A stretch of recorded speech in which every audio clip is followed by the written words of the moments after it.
Great. Hello, everybody. Welcome to the next weekly. Today, I guess it will be a short one. I have only one note.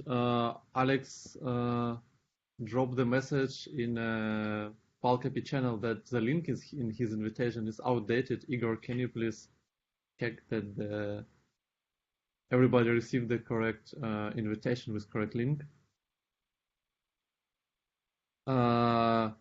Yeah, from another news, the test for the pull request related to the delete operation were successful, so it will be delivered hopefully into 3.1 soon. That's all, and we have today one presenter. It's a Marjan who created the pull request related to the remote file upload to our async import, and he wants to show us what he did and how it works. Marjan, it's your turn. Hello guys, hello everybody. Okay, I can share the screen, I think. Yep, there have to be buttons on. Though, one on moment. My screen, it's on the top. One moment, I see I need to add some sort of add-on to Chrome or something. Just a second. Yeah, sure. I think it should be visible now. Yeah. Yep, we see it. Yep. Okay, in Postman here we can see sample request. This would be the main scenario where an available file is being sent with the designated import type of external and source type CSV. So if I do the request, this would be the response, out of which the most important thing is that a full source object is being returned in which the import data is the actual file ID. And if we take a look on the file system in the var folder, import service folder, then we have something like this. So, okay, file goes stored like this. And then a couple of variations. What if I try to send a non-existing file? Basically, an error is being sent back. This one is not found. And then what if I make the wrong protocol? So, for example, this HTTPS on this particular local domain is not available. So if I do that, I get an error that I cannot open stream, connection refused. And then yet another scenario is if I don't send import data at all, then yeah, this source file name cannot be empty. That would be the error that I will capture here. And basically the three last errors that we saw, so no non-existing file, wrong protocol, and wrong file type. I'm sorry, no import data set is coming directly from the copy method of PHP. So it detects this one and practically the error message gets captured. What I have noticed just recently is if I try to do something like this, so this is a link of Google's logo, for example.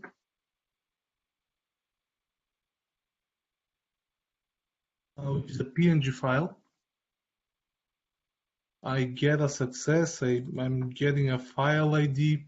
This is the file, but okay, if I rename this one into PNG, I see the Google's logo. Of course, I've copied a picture here.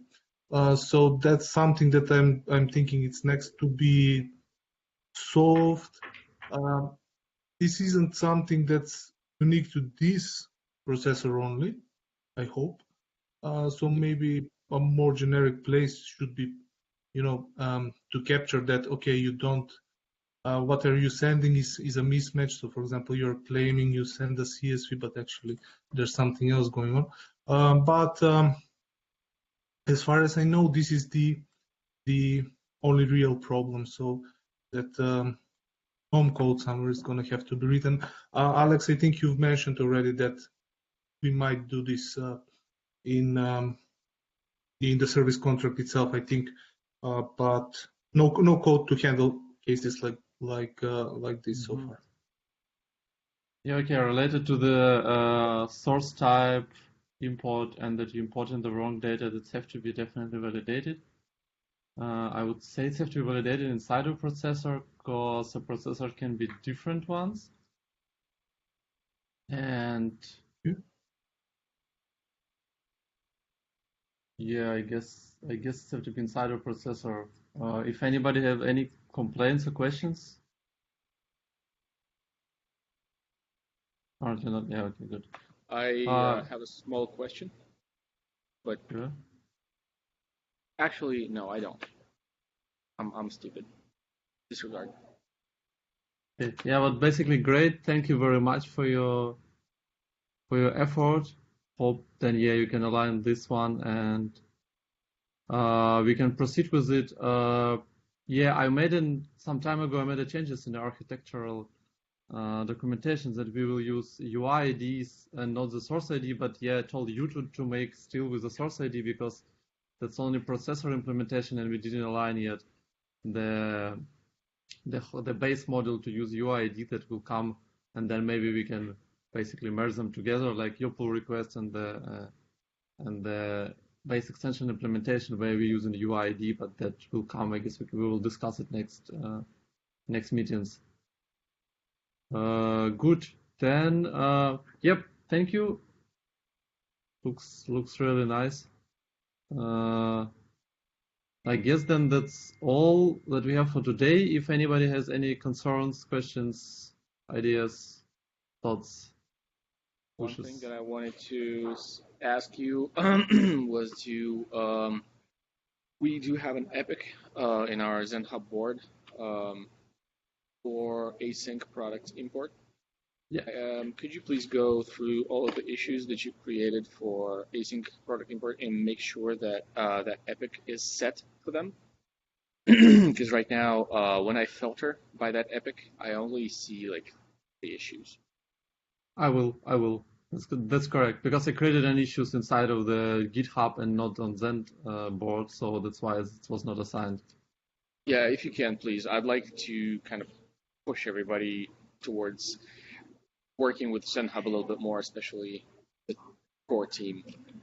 Yep, we will do it. That's a good idea. Also, I will complete it with another stories that maybe other guys can jump in. Deal. Then, if no other questions, thank everybody for participating and see you in 1 week.